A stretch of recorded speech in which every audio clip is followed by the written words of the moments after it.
Okay, good morning, everyone. I'm Thomas Brickner, the instructor for this class.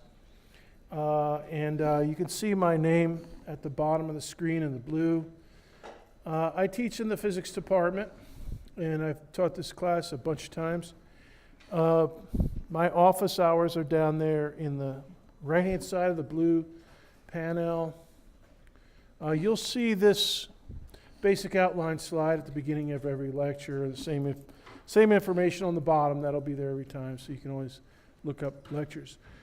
Before we start, I want to give an admonition to everyone that's towards the back. There's seats up here in the front, and if you want to, you don't have to move today, but in Thursday and future classes, it may be a good strategy to sit closer to the front, because our clicker system, the iClicker, sometimes doesn't get stuff from the very back. So you might be clicking away and thinking you're participating in class, and it's not reading. So just a word to the wise. I know everybody likes to sit in the back and everything like that. Just like on the, in the bus, everybody likes to sit in the back. But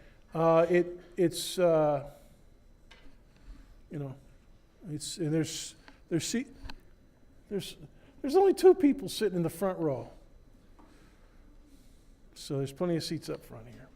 All right. Anyways, just so you know, I want you to be aware of that. Let's continue the introductions.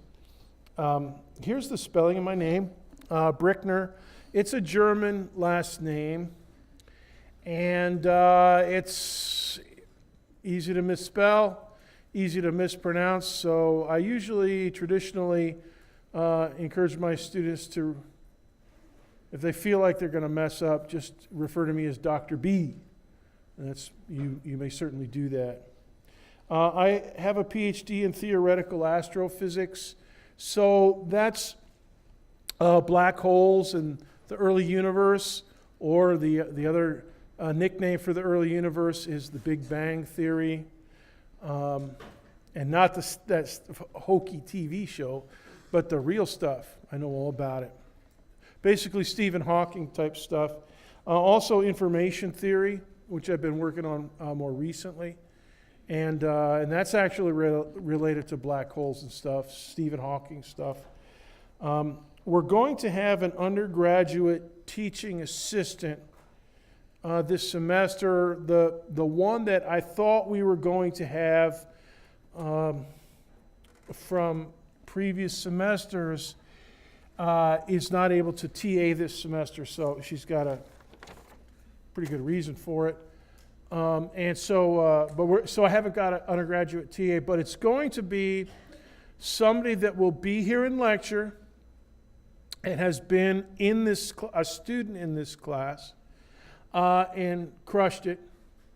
But I have to try to recruit one or two more TAs. So, but when we get them in line, I'll announce them, introduce them, and stuff like that, and they'll help you study.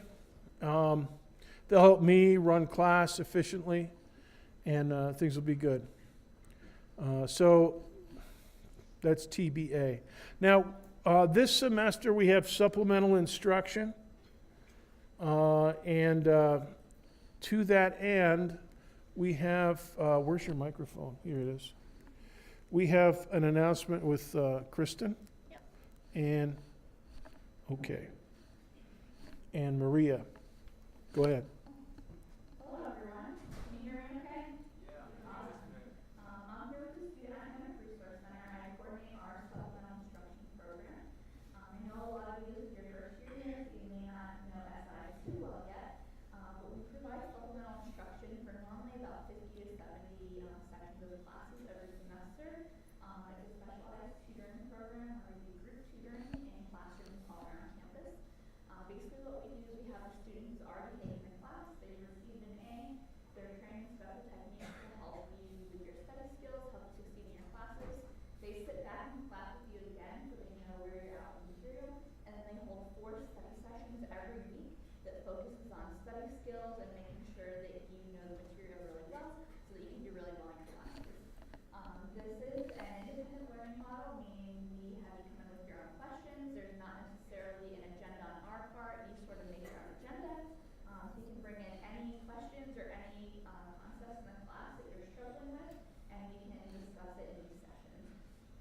run through SARP, which is through UCF, meaning it's a completely free service for you. There is no charge. It's not a private tutoring company. This is through UCF, so there will never be a fee for it. And normally with supplemental instruction, we track all our data, and normally it works really well. Classes in general, students that go to SI regularly, on average, get a half letter grade to a letter grade higher than the students that don't go.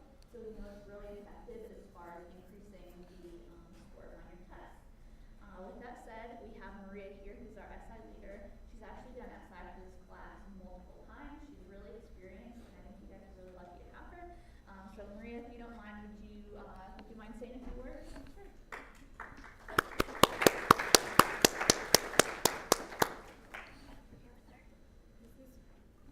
It's on. Oh, okay. Hi everyone, my name is Maria. This is my third semester actually doing SI for Dr. B for physical science, and I'm very excited to be back. A few things about me. I'm an early childhood education major, so I'm nothing physics related, but I've done this multiple times.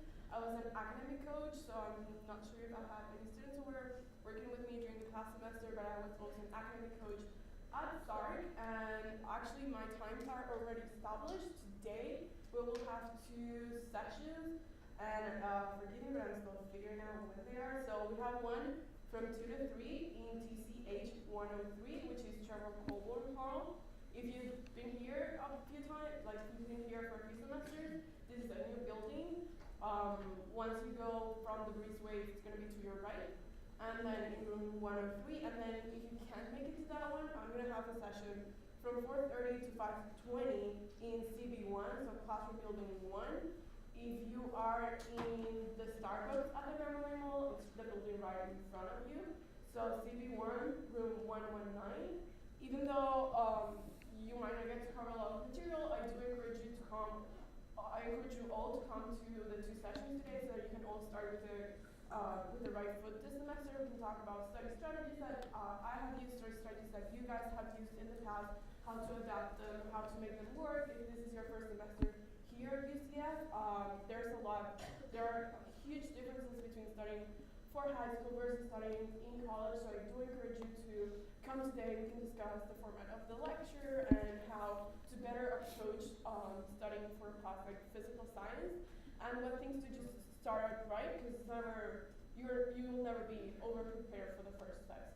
So again, 2 sessions today, and then on Monday I'm going to also have 2 more sessions. Dr. B always posts the schedule, so you'll have that in the future. But again, hope to see you all and hope to have attendance. We will go over whatever it is that you guys want to go over during our session, so by no means you will be there and then just expect me to just follow like oh, you will go there and we'll do whatever she wants. No, we'll do whatever you guys want during the session. So if you have any questions, any concerns, that's the moment to also bring them up, and we can, as a whole group, just discuss those. So, thank you. Any questions? I'll be heading out. Of course, Maria will stay with you for the remainder of the lecture, but are there any questions before I head out? Yes? What did you say with the study session things then? Tell me more. Sorry. The So the rooms will actually change depending on which session it is. I know we have one in Trevor and Colburn Hall, one in Classes 1. The easiest thing I think for you all would be to either go to Dr. B's site, I think that you all posted. I don't have it yet. We'll also have it on the SARP website, and we'll also have it on Maria's WordPress site. So if you just Google UCF SARP, we'll have the entire list of all the sessions, all the classes up with all the room numbers. So I think that'll probably be the easiest thing for you. And then you said the one directly after, that one's in Colburn Hall, room 103. Colburn Hall, room 103. So if you want to check it out today, the first session that is upcoming after this will be in Colburn Hall 103. And then in every session, she'll also post the times and locations on the board. So if you go to that first one, you'll have all the rest of them as well. Good question. Any others?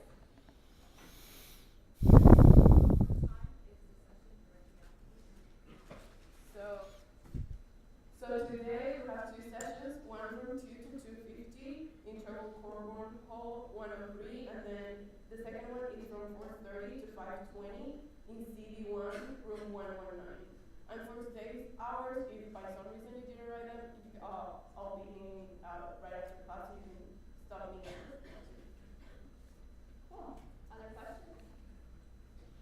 I have a question. No, there's one in the back. Are those hours like always or? Awesome question. Yes. We'll have those all semester long, unless we change the session, which does happen sometimes, but we'll let you know if it does. The sessions are consistent every single week all semester. So once we start sessions, it's not just once in a while, you'll have them every week all the way through the term. And then at the end of the term, we'll do a big review session before your finals at study union. So the sessions will be 50 minutes, 4 times a week, every week, all the way through the semester. Awesome questions today. I have a question. Would you tell the students a little bit about SARC in general? Of course. So I work with the Student Academic Resource Center, the acronym is SARC. I know that you, many of you are freshmen, so I know this is your first experience at UCF. We have a lot of services over. Kristen, hold on a second. Raise your hand if this is your first semester at UCF. Raise your hand. Dude! Holy smokes, a lot of newbies. All right. Yeah. Yeah. About 90%. That's awesome. Good. Welcome, UCF. Welcome. Welcome aboard. Huh? Welcome aboard. Yes, indeed. Over at SARC, we have a lot of really great services. Obviously, I'm partial to SI because I coordinate that program. We do offer about 50 classes and up to 70 sections of those classes that we cover for group tutoring in that format. We also have SARC peer tutoring, which is more of a traditional, a couple of students in our tutor lab, and we do tutoring for several classes as well. We focus a lot on STEM classes, but there's also like accounting classes, math classes. We have our writing center right down the hall if you need help with writing. So we do tutoring and supplemental instruction in lots of classes. So I always recommend that you go online and pull our schedule every semester to see what help we have for you. In addition to that, we also do our ACE coaching program, which Maria was actually a part of over the summer. So you kind of get double duty with Maria. But we meet students one-on-one to help them academically with whatever you need help with. So it's just a one-on-one meeting. If you need help like planning your schedule or time management, or just trying to break down what you need to do to study for your classes, we have those one-on-one meetings with mentors or peer coaches for you. We also have SARC workshops. So if you want more information on one specific topic that's not necessarily course related, like time management, for example, procrastination, study skills, test prep, we normally will have a list of workshops on our website as well. That you can just go to a workshop with a group and learn more about a particular subject that has to do with academics. So those are kind of our 4 big ones. Everything at SARC is always free, which is pretty cool. And other than our ACE coaching, where we make appointments with your mentors, everything else is just drop in. So you don't need to reserve a time or anything. You can just pull whatever you see up online and go to anything that's on there. And then we also have online resources. So if you can't necessarily make it to a workshop or you want more skills but you can't come in person, we have lots of online resources you can download PDF files, videos. We've recorded a lot of our workshops and we have those on YouTube. So if you want to just check that stuff out, we have all that available for you as well. And my name's Kristen. You can find me around on the website, and if you ever need anything, feel free to email me. That's totally fine as well. Any other questions before I head out? Awesome. Great. Have a great semester, everyone. Thanks, Kristen. Okay.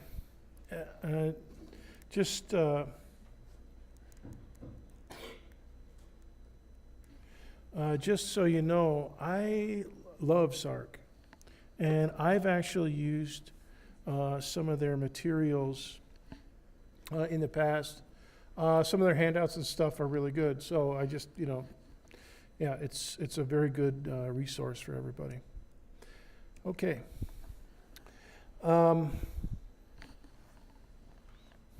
This thing we do, this thing we are doing this semester, physical science. This is a image, panorama image of one of the world's top observatories on top of a mountain down in Chile, about 8,000 feet elevation. For those of you from Florida, a mountain is this big pile of rocks that goes way up into the clouds. What those guys do, this is a beautiful vision of the thing that we're going to be doing together, the thing that we're dedicating ourselves to learning about. And it's something that Galileo spoke out about. As a matter of fact, this is like the crucial quote of his life. The philosophy is written in this grand book, I mean the universe, which stands continually open to our gaze. Now, everybody in here is continuously observing the world around you. I mean, you have eyes, you have ears, everything. Little babies. They're born, and a few days after they're born, can you imagine this? We can't get computers to do this. Little babies, they recognize their mom and their dad within, a few hours after being born. Phenomenal strength of our brains in a baby, a newborn. And of course, you guys are a lot older than that. But we're continually observing. And here's the other thing. This is part of the same quote. This book, the universe itself, that we're constantly studying, what Galileo said is, it's written in a language, the language of mathematics. And its characters are triangles and circles and other geometric figures, without which it is humanly impossible to understand a single word of that book. And without these, one is wandering about in a dark labyrinth. Now, he set the entire format of physical sciences with this idea that the universe is intelligible and it is mathematically intelligible. And that is by observation, by, gazing sounds cool. But I mean, we're continuously observing the universe, making measurements. Why do we make measurements? So we can make calculations. Why are calculations important? Because for some reason, the backbone of the physical universe is mathematical. Now, what else could it be? I mean, it could be kind of be interesting if it was musical. If music was the key to understanding the physical universe. But it's math. And we're going to tackle that this semester. Physical science. And a lot of you may think, well, Dr. B, yeah, that's really nice, but I suck at science. I stink. And don't laugh. I mean, I know a lot of you guys are have that idea, but that was then. That was back in 7th grade or whenever it was that you had that you got that attitude. This is now. A lot of you are going to start to really learn, and it's going to be great. I never know who it's going to be, but I know it's going to be somebody. Somebody from up in the front, somebody from the back, somewhere, and bunches of yous. All right? And this is what we're going to be about. Tuesdays and Thursdays at 10:30. Now, before we get to the syllabus, I want to do a clicker question with you. Raise your hand if you have an iClicker with you. Anybody with an iClicker? A couple people over there? All right. Now, here's what I want you to do. Follow this instruction. For those of you that don't have an iClicker, you'll just follow along for today. But I want you to get your iClicker ASAP. We'll hand out the syllabus in just a minute. For those of you with iClickers, I want you to hold down the power button until the square flashes in the upper left of the display screen. And then type in the letters DD, Delta Delta. And then you'll get a message that says Go Nitro. Raise your hand if you see the Go Nitro message. Okay, a couple of you. All right, good. So that means you're on the frequency. And this is going to be our frequency, DD. So when you guys come in on Thursday, if you have your iClicker, you'll be able to do the same thing. All right? And we'll talk more about iClickers as we go. But we're going to do a little practice question. Now, it's nothing fancy. It's just a superheroes question. Here it is. Your favorite superhero. Go ahead and vote. And beware, I can see somebody voted for E. I'll be able to figure out who it is, so don't think you're going to get away with it. Wow, look at that. I can see, as this thing's cooking, I can see, matter of fact, I'll just, has everybody voted? You'll get a little check mark if it says, if you've got the vote, okay? All right. Let me show you guys. Can you switch that over to computer? Here's the votes. Now, I don't know, I said I could, but I don't really know yet who voted for E down here, Justin Bieber, but I'll find out. But there's 3 people voted for Spider-Man and 1 for Batman. And unfortunately, go ahead and switch back, thank you. As far as I'm concerned, Wolverine is the best. I always like Wolverine. Anyway, so this is just a goofy superheroes question, but we're going to start, we'll have a few more goofy ones, but we're going to have more and more regular physics questions until, for the next few days, and using the iClicker. So get your iClicker. I want you to register it in web courses. There's a little slot up here. By the way, I understand that there was a little bit of trouble getting into web courses this morning for some students in the first section. Raise your hand if you've been into the web courses area already today. All right, good. So, I saw a bunch of people in there participating. Anyways, go in here, click that bar up there, or that button on the navigation bar for iClicker, and all you got to do is you type in your Knight's Mail email address, and then the serial number that's on the back of your iClicker, and then you're good. And we'll talk a little bit more about that in a second. I want to talk about the syllabus now, and see if we can dismiss a little early. And so, can you just take that entire pile? Can you help pass out some of these syllabuses? Here. Give this guy half. Just go up the aisle and just give them out in piles. You don't have to count them out. We're handing out the syllabus, and just, and if you have extras on your row, then just send them backwards uphill.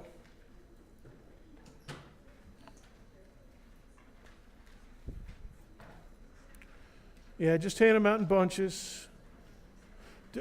Don't count them out. Don't count them out. Just hand them out in bunches. Just hand a pile. There you go. That's the ticket. And you guys down here, if you have a few extras, send it uphill. There we go.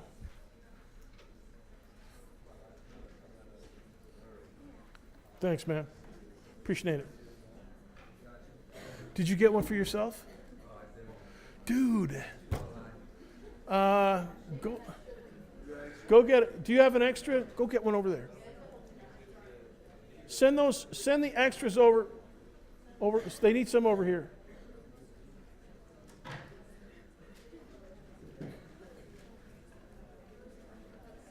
We need one down in the front.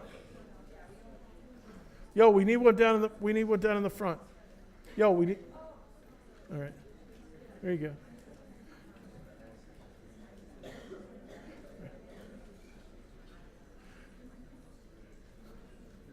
Excellent. I don't know. Who doesn't have one? Send it all the way back. Pass this pile backwards. Pass it backwards.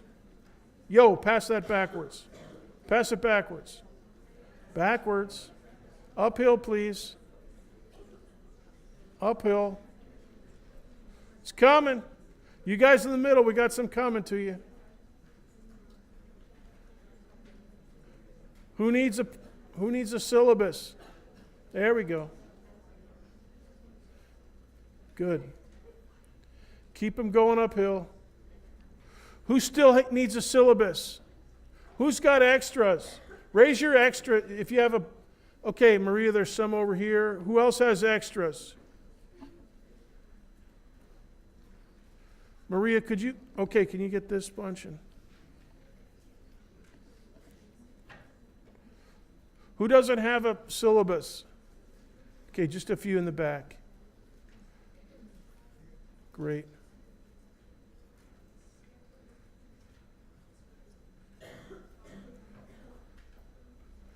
Who's got extras? Anybody else have extras? I made 290.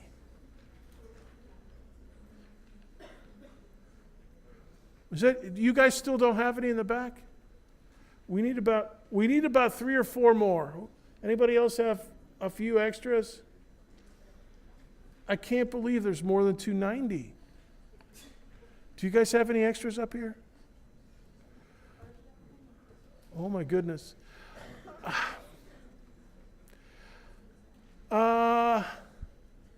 Somebody, yo with the baseball hat, the green shirt. Oh, you got one? Send it back so those guys can share. Somebody sacrifice theirs if you're sitting next to a friend. Don't steal your friends. Okay, well, all right. Anyways, we got to get a few so that at least people could share. Okay, that looks better. All right, let's take a look at the table at the very top. Maria, could you see if you could turn the lights on all the way? Oh, they're all on. Okay, that's maximum brightness. Okay, my phone number, 407-823-6286. Yeah, theoretically, that's my phone number. It's Skype.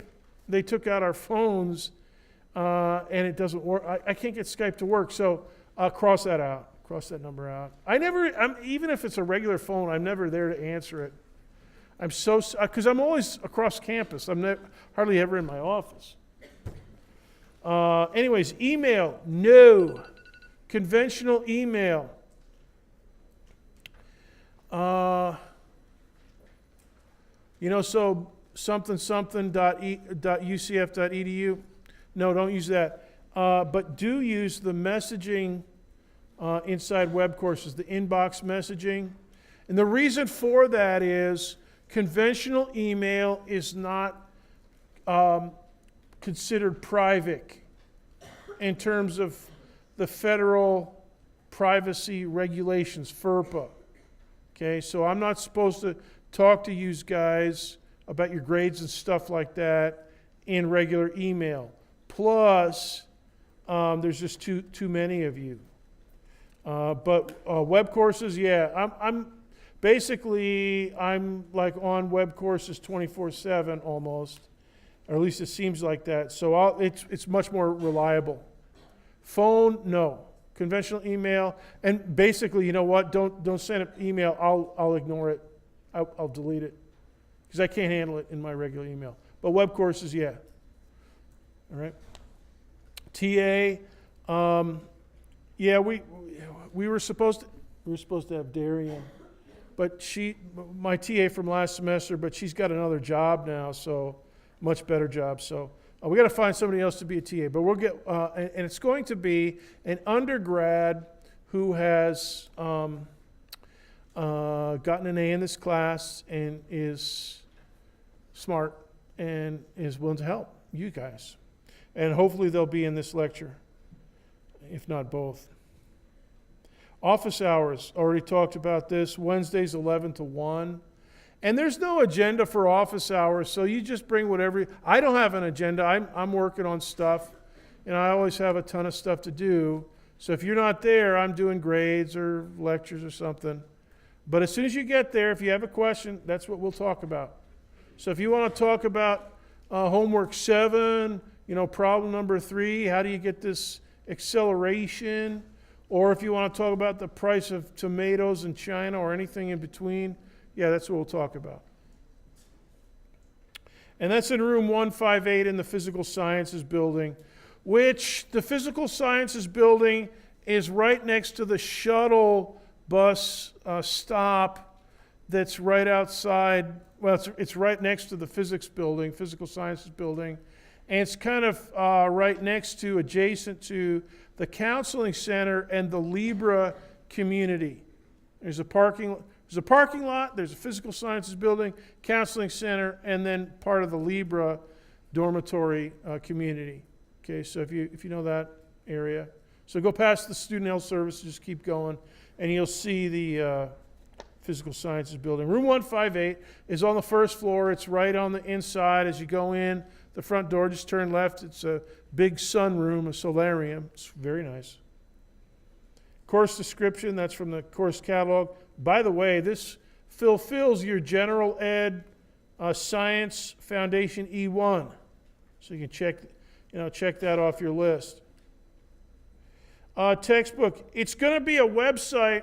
We're switching from ebook to a website, and it's not quite ready. All right? But hopefully by tomorrow, I'm supposed to talk to them today and get it squared away for tomorrow, and hopefully, and it's no big disaster because we're going to have homework on the textbook website, but we won't have any homework for tonight anyways. We got some other homework to do, and it's pretty easy, but it's not on that website, so don't sweat it. But do remark there that the publisher's website is Kendall Hunt, and the ISBN is there. Raise your hand if you've bought, oh no, the bookstore, it's back order, right? Okay. All right. Is there anybody here that works at the bookstore?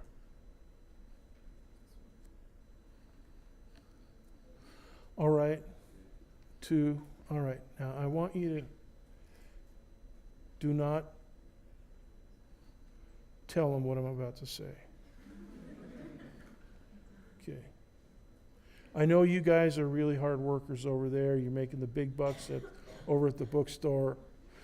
But the bookstore is going to charge you a crap ton more money. Like $35 more for the website access. I guess you get a little code or something.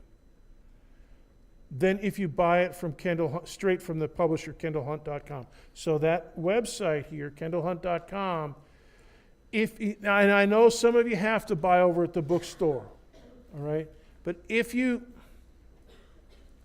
don't have to, and you feel like saving 35 dineros, that's good, And you guys, I don't get $35. They get $35 for every code they sell. I don't get that much. And matter of fact, my royalties, I donate those to UCF, to a scholarship fund.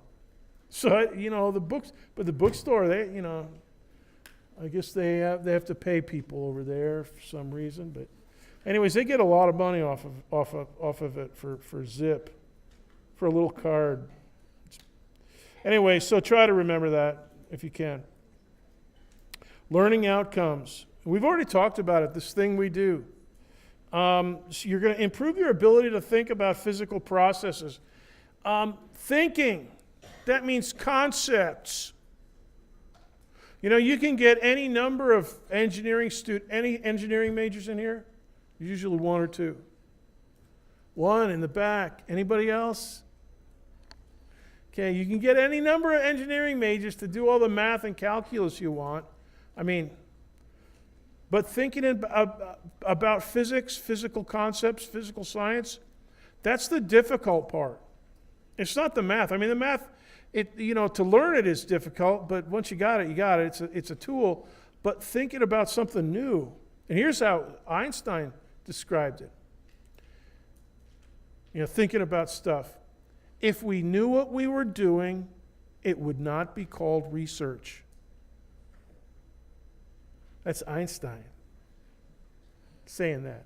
If we knew what we were doing, it would not be called research. And so for you guys, you're going to be accessing concepts. You're going to be actually doing the hard stuff. The math part, it's not really that hard. It's, because once you learn some math tools, you just apply them. It's like using a hammer. Here's what it's like. It's like a carpenter or a cabinet maker using a tool to make something that's beautiful. His inspiration for a beautiful piece of furniture or something, this doesn't come from the hammer. It comes from the heart and from his brain. He's thinking about it. His whole concept of some beautiful piece of furniture. Or think of any other artist. You know, an artist, Picasso and Rembrandt and all those cats, you know, with a paintbrush. You know, the paintbrush is not the hard part. The stuff that's beautiful is what comes from their mind and from their heart. And that's what you guys are going to be working on.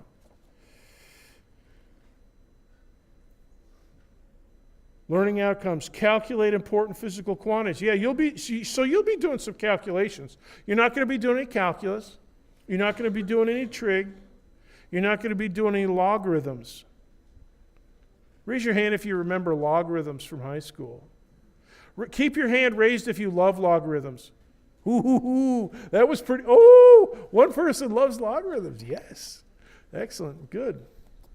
2 people love logarithms. Well, logarithms can be your friend. Unknown caller.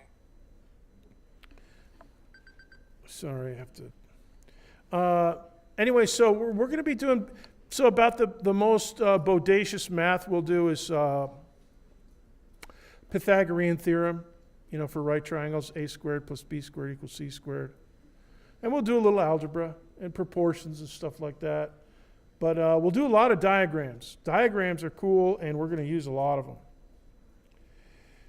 Additionally, the student will also comprehend the rise of science in the West, beginning with Aristotle and Galileo. And that quote from Galileo, that was it. That was the start. That's where he differentiated himself from Aristotle. And that was the critical move. Galileo started the whole thing running. And so we're actually Galileo students, every one of us in here. Sir Isaac Newton was, you know, the great Sir Isaac Newton. He was a student of Galileo. It all started with Galileo.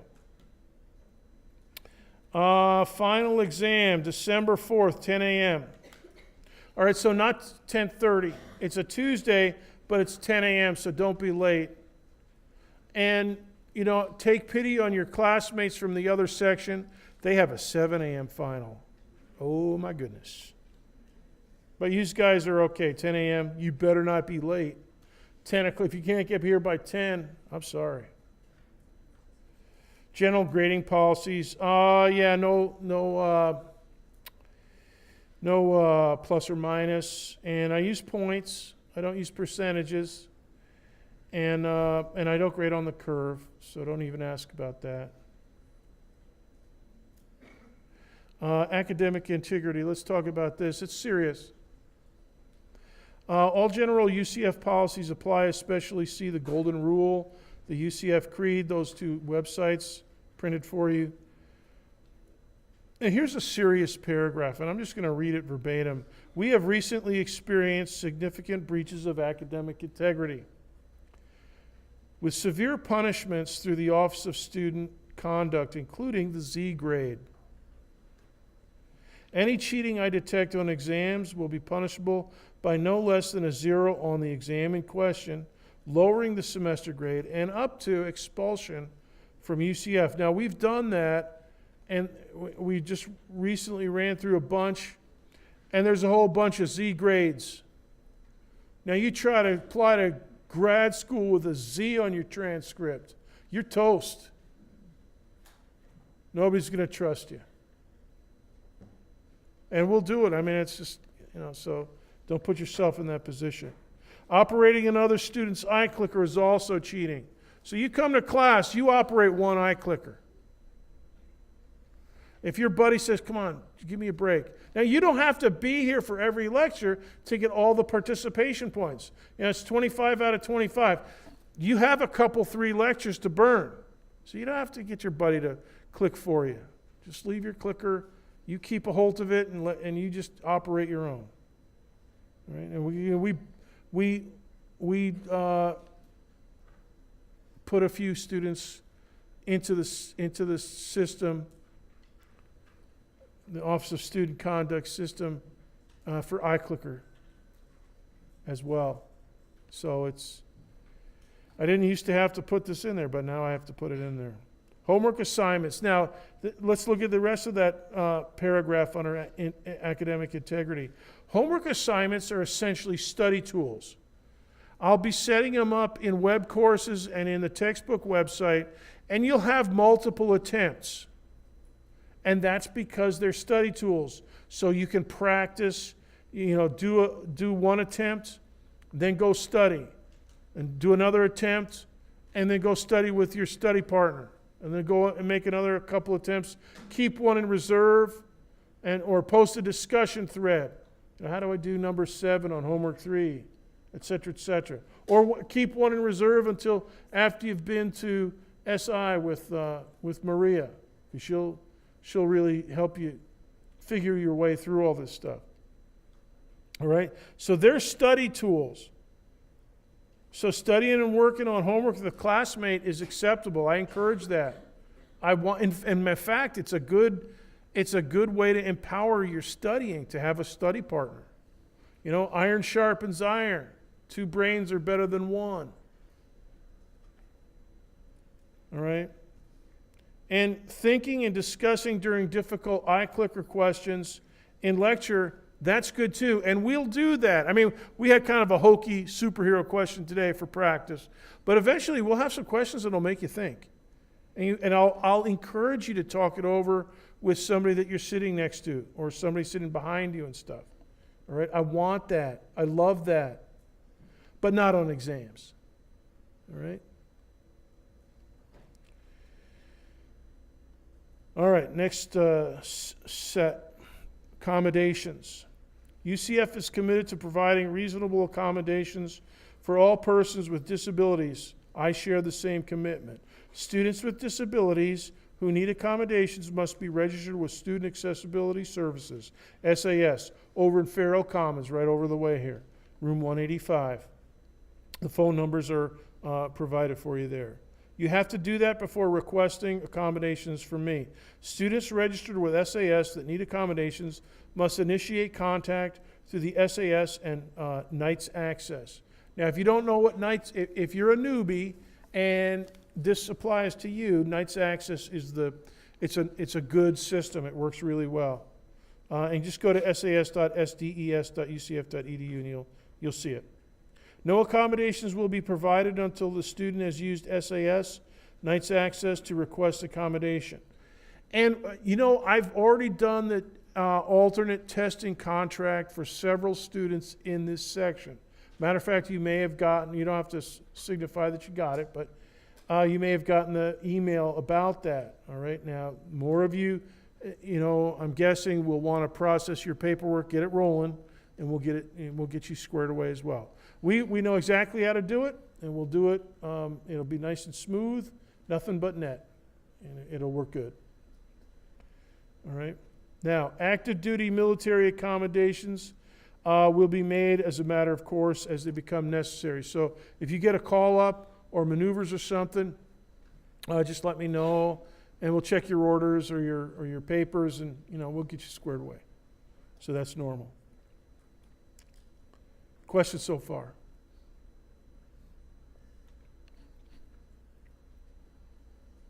Yes. For the iClicker, are we allowed to use it on our phone through the app? Okay, the question is, are we allowed to use iClicker on our phone through the app?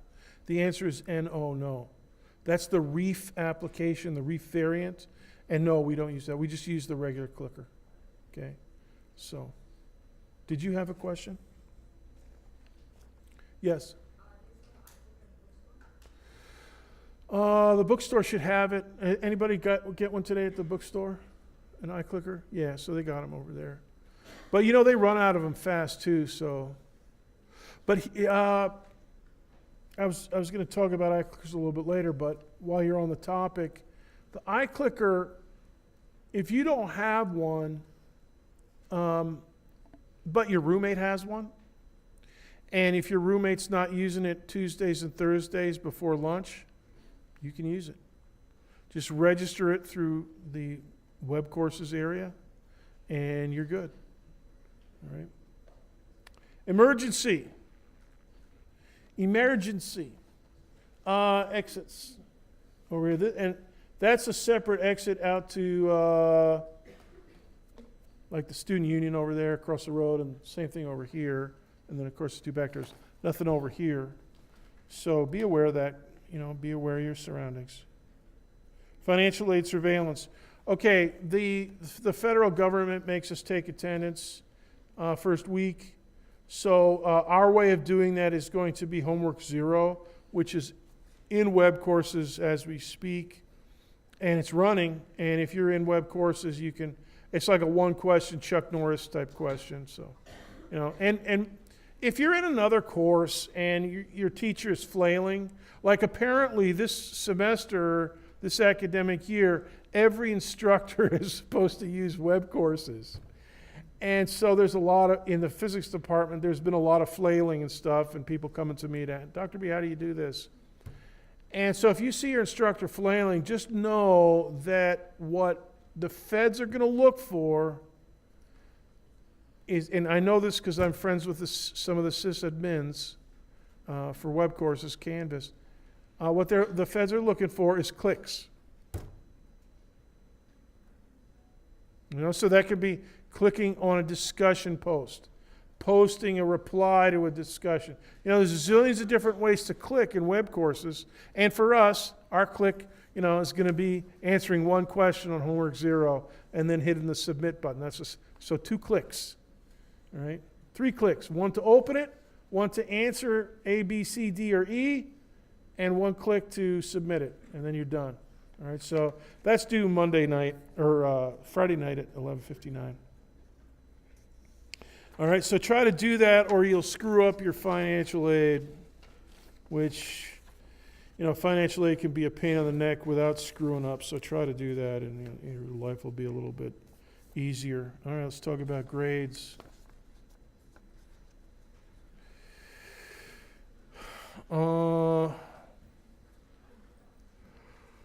Okay, the first table on the second page, upper left, it just lists all the different things that you are going to do to earn points for your semester grade. So the total is 250. Now we're going to have 3 midterms, but my traditional method is to keep the best 2 and drop the lowest. All right, now if you're absent for an exam for some reason, that's the one that will drop. And then you're stuck with whatever the other 2 are that you've got. All right? And that's for excused absence or unexcused absence. That's how we deal with absence, Anyways, best 2 out of 3, so that's going to be 100. Homework 25, participation 25 points out of 250. Final exam is 100. So the final exam is twice as big as a midterm. All right? But the nice thing is, in finals week, you get 3 times the amount of time. You get 170 minutes. That's almost, 3 hours. So our midterms are going to be a 1 hour, nominal 1 hour test. And we might get like 64 minutes if we start early and stuff, but I usually budget for 60. 50 questions, 60 minutes. Okay, so that adds up. So the final is 40%. Homework and participation, 10% of your grade. So if you don't do any homework, you can still get an A, but you got to ace everything. If you don't do any clicking in class, you can still get an A, but you got to get every other point. You got to get your 90% by acing exams, homework, and final, et cetera, et cetera. So that fraction of the grade, that kind of tells you how, where your big dineros are coming from. And note this paragraph between those 2 tables. Your homework and your participation pointage, they add up to a nice chunk of change because many, many of you will have 25 out of 25 on homework and participation. A lot of you will have 24 out of 25 if you don't have 25 out of 25. So there's going to be a lot of 47s out of 50, combining those 2 grades. 48s out of 50, 49s out of 50, and a truckload of 50 out of 50, which is nice. That's good. Because if you biff it totally on 2 midterms, okay, we drop the lowest. But if you still have a stinky midterm, well, that nice chunk of pointage from homework and participation, which is easy to get all of it, if you stay on the job, if you're faithful coming to class and stuff, that's going to balance out a little bit of stinkiness you may have in your exam column. All right? But you won't know what you got until, sometime after Thanksgiving, because we'll be clicking every day, and we'll be doing homework after most lectures. So, that won't stop until after the 3rd midterm exam. Right? So you'll know your best 2 midterms before you know your participation and homework points. But it'll come in, and it'll be really nice. It's kind of like the cavalry. Okay, the grade scale, A, B, C, D, F. All right, I grade by points, but the points correspond to percentages. So I mean, if we're halfway through the semester and you simulate your grade and you've got 76% of the possible points, then that would be a B. It would be an estimated grade of a B. But I don't pull the trigger on the grades until after the midterm, and then I look at points. So 90% of 250 is 225 points.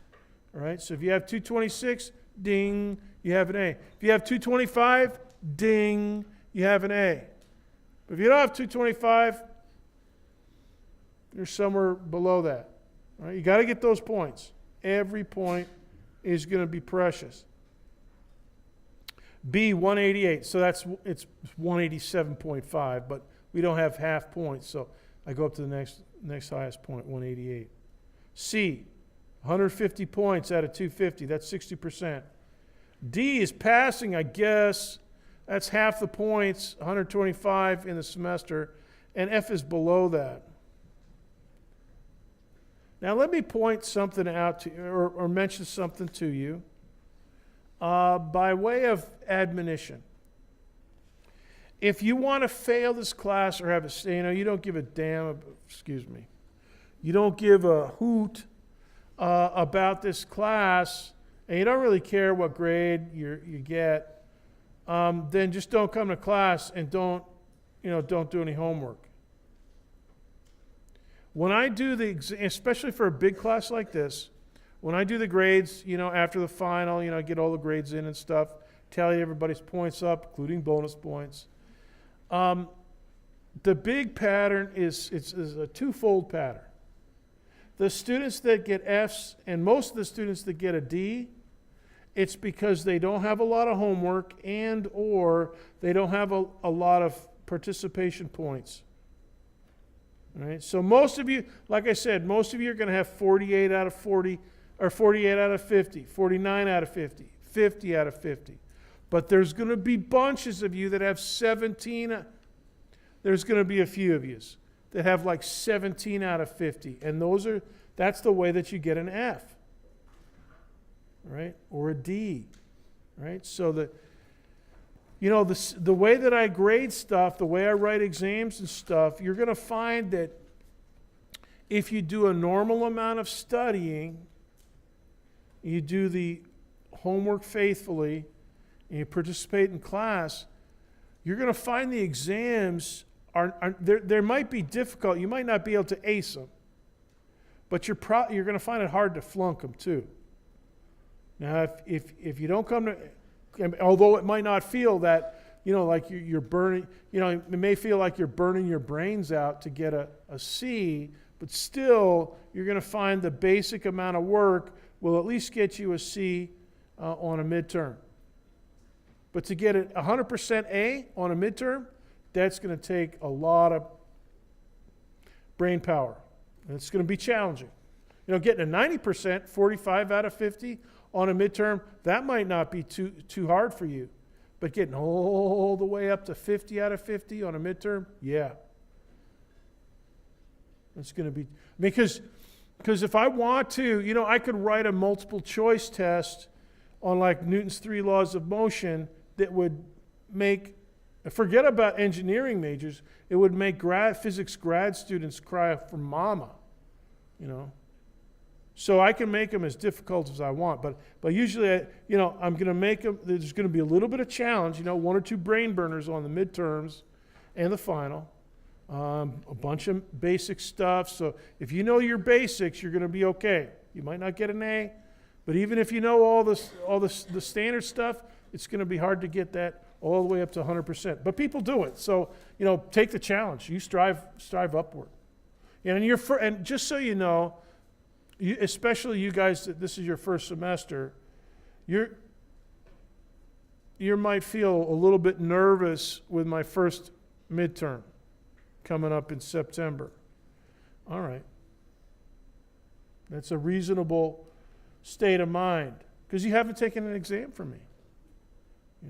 But after and so you might, do a face plant on midterm 1. And for many students, midterm 1 is the one that gets dropped. Because after midterm 1, they say, now I see the way Dr. B writes exams. And they start modifying their study procedures and they start crushing things. And I love to see students go from a low exam 1 to a totally crushed final exam. And you may be thinking to yourself, Dr. B is just, he's just giving me the... But I guarantee you there's going to be somebody in this room, somebody up here in the front row. It could be you. It could be somebody in the back row, you with the blue shirt. Yeah. Hey, how you doing? It could be somewhere, and I guarantee it's going to be someone. And actually, it's going to be more than one of you. And you're going to come up and you're going to say, Dr. B, I never thought I could do good in science. But you're going to find that, many of you are going to find that that's happening. All right? And that's what I want. All right? So, All right, let's do class participation. Talk about this. Register your iClicker only through web courses. The way that works is this little device up here, this is the base unit. It's like a cell phone tower, and the iClickers are like little cell phones. They're like the stinky cell phone, where in the olden days, where you had to type the number 3 times to get the letter F, and if your mom takes away your smartphone, she gives you a little stinky phone where you still have to, from a track phone where that, but that's what the iClickers are, So you could type in numbers and stuff and letters, but you got to do, you got to hit the up and down arrow keys a few times. But it works good.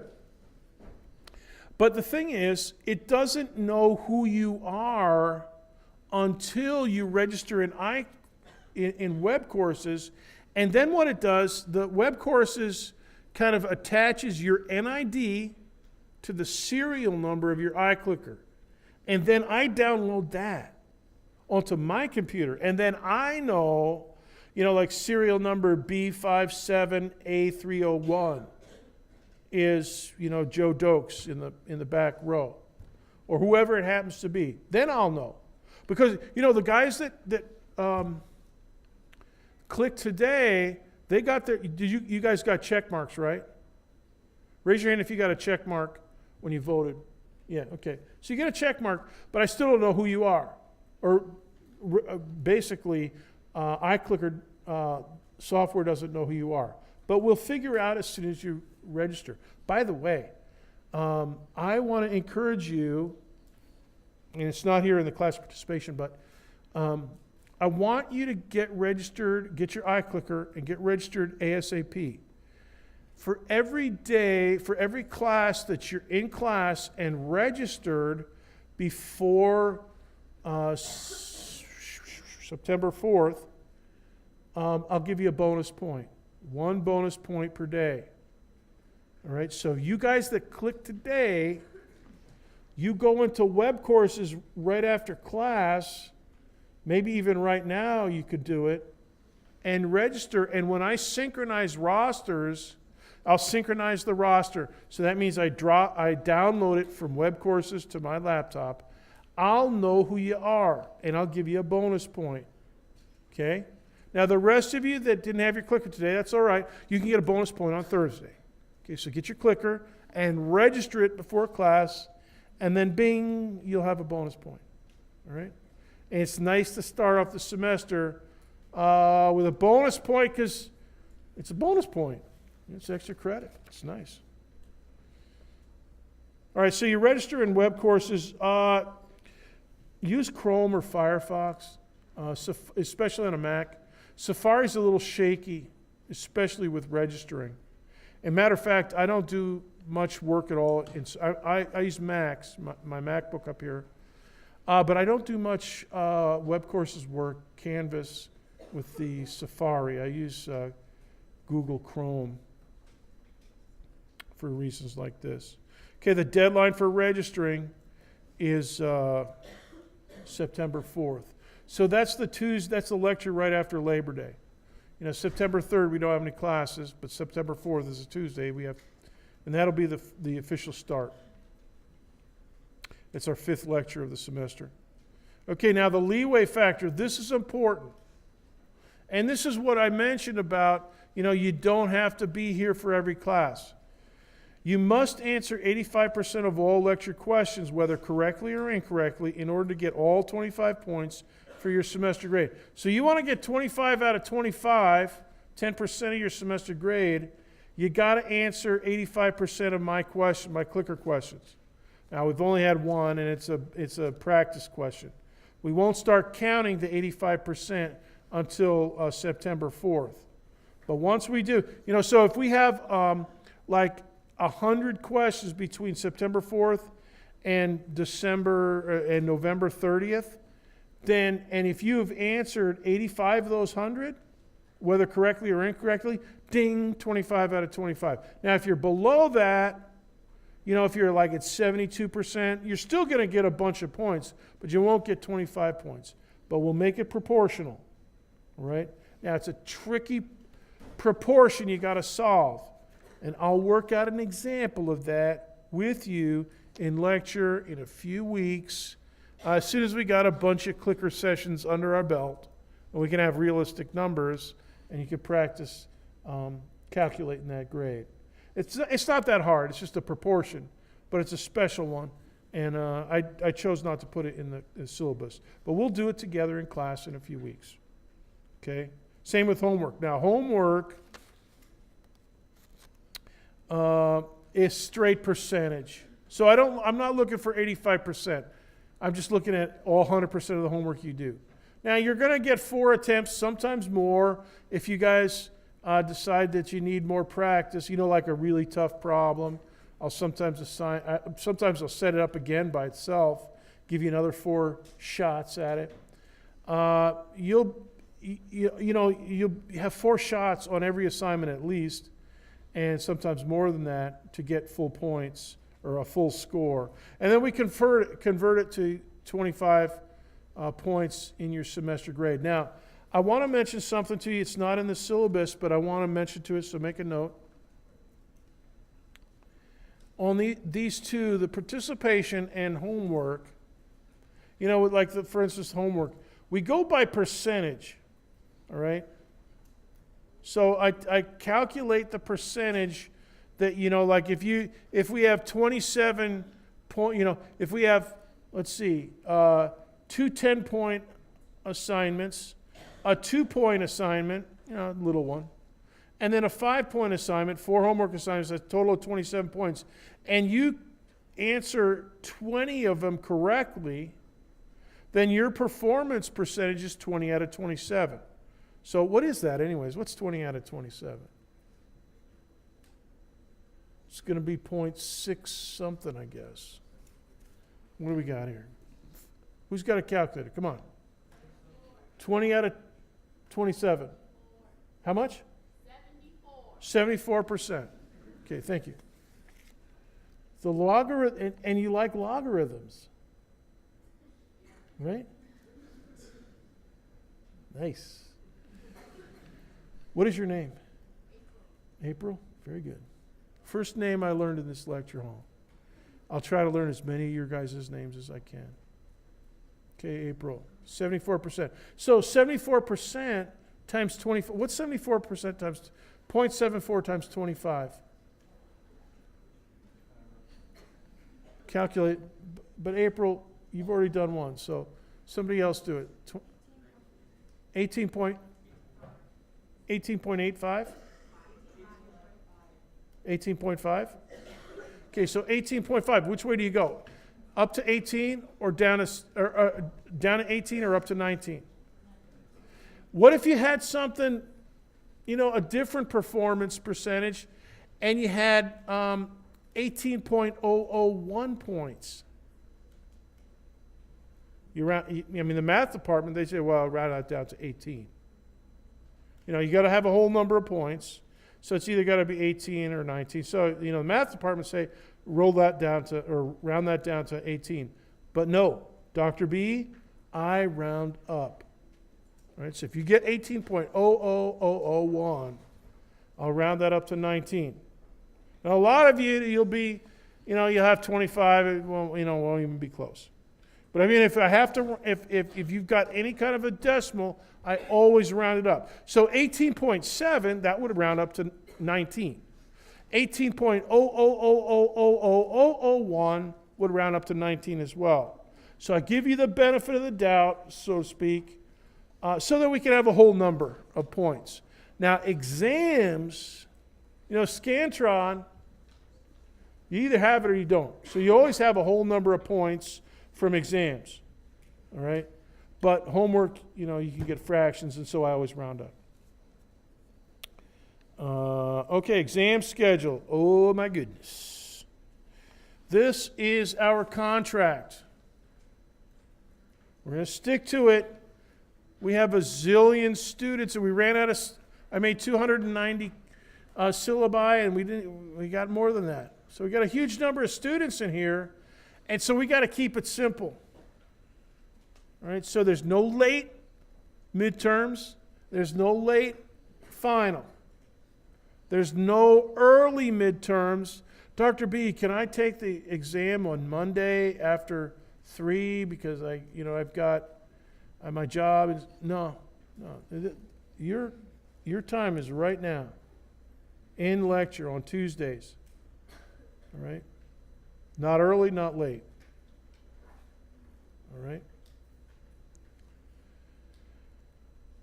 Now, December 4th, that's the day that you have you guys are section 2, but you get the final first. You're going to have first shot at the final. 10 a.m. So make sure you don't do anything until after 12:50. So if your parents are going to get you, tickets at Priceline.com for 1:30, sorry, you're probably going to miss that plane. Unless you own the plane. But then you don't need tickets.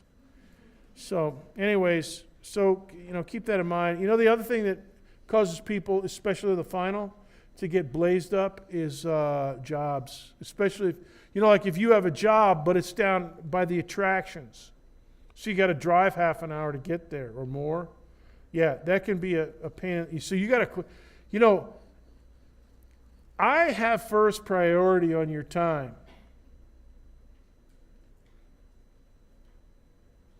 And I never budge. So you got to work it out with your BOSS. Just tell them, here's my schedule. I got to have these time, and plus I have to have travel time off. And my instructor, he's a you-know-what. He never budges. And just work it out with your BOSS. You got to. And it's normal. Hopefully your boss is not like, a maniac. He's fairly normal. They'll work with you. Okay, mandatory exam attendance. All right, now this is pretty important because there will be some of you with, excused absences and stuff.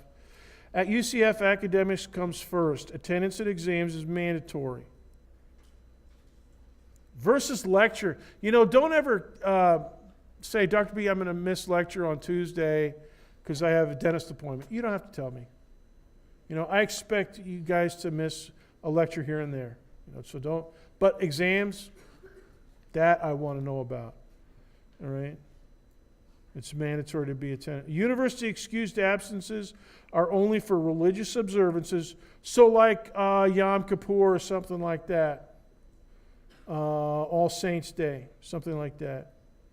Okay, religious observances, intercollegiate activities and athletics, military call-ups, university verified family and medical emergency. Okay, so like if your mom has to go to the hospital, okay, we'll document it and stuff like that, and that'll be an excused absence. Now, if it's a lecture day, you don't have to document it. It's just, a missed lecture. But exams, you know what the variation of that is? Family emergency? That means hurricanes. Okay, so like last fall, a lot of you were here raise your hand if you were here on campus last fall. Bunch of yous. And we lost, almost 2 full weeks. And, Tuesday, Thursday lectures did lose 2 weeks. So, weddings, plane tickets from Priceline.com are not legitimate excuses to miss an exam. It is physics department policy that making up missed exams will only be permitted for university excused absences, mentioned above. Authentic justifying documentation must be provided in every case and in advance for university sanctioned activities. So if you're on a team or a club and you have a travel schedule, your advisor or your coach is going to give you something called the program verification form. Okay, it's got a roster of the teammates, your club mates, and then your travel schedule, and then you'll give that to me, and then you'll have an excuse. I mean, it's still going to be dropped, but it'll be a documented absence, dropped exam. Okay? At the discretion of the instructor, so I'm in the middle paragraph here, at the discretion of the instructor, the makeup may take any reasonable and appropriate form, including but not limited to a replacement exam, replacing the missed work with the same score as a later exam, allowing a dropped exam. Circle the last clause, allowing a dropped exam. That is what we are doing, all right? Now, other classes in the physics department can do some of those other variations. What we do is allow a dropped exam. So that's excused or unexcused. Now, if you miss 2 exams, missing 1 exam, we got it, because that's going to be your dropped exam. But if you have 2 excused absences, like, religious and then a family emergency, and they're both kosher, they're both legit, then we got to do something. But most, we hardly ever have that. But if we do, that'll be 2 excused. So that's why we document the first absence. The first exam you miss, if it's excused or not, you got to document it. All right? And that way, if you do have another and it is excused, like if we have 2 hurricanes, then oh my goodness, I don't even want to think about that. But I mean, that's how that'll work. Okay? Exam procedures, next. All right, bring a number 2 pencil and a good eraser. So one of those pink rectangles, like from 3rd grade, those are actually the best. Because the ones that, you go to the bookstore and you get a bag of pens, pencils, and a lot of times they'll actually tear up your Scantron. That's no good. A hole in your Scantron. But those pink jobs, the rectangular ones work pretty good. Okay, and also bring your iClicker too, your iClicker. Because we'll use the iClicker for numeric questions, calculations on the exam. So you might have, like 47 Scantron questions and 2 iClicker questions. One of them for 2 points of calculation. You may use a basic scientific calculator like a TI-30XIIS, which is like $15. But anything with a square root key ought to be sufficient.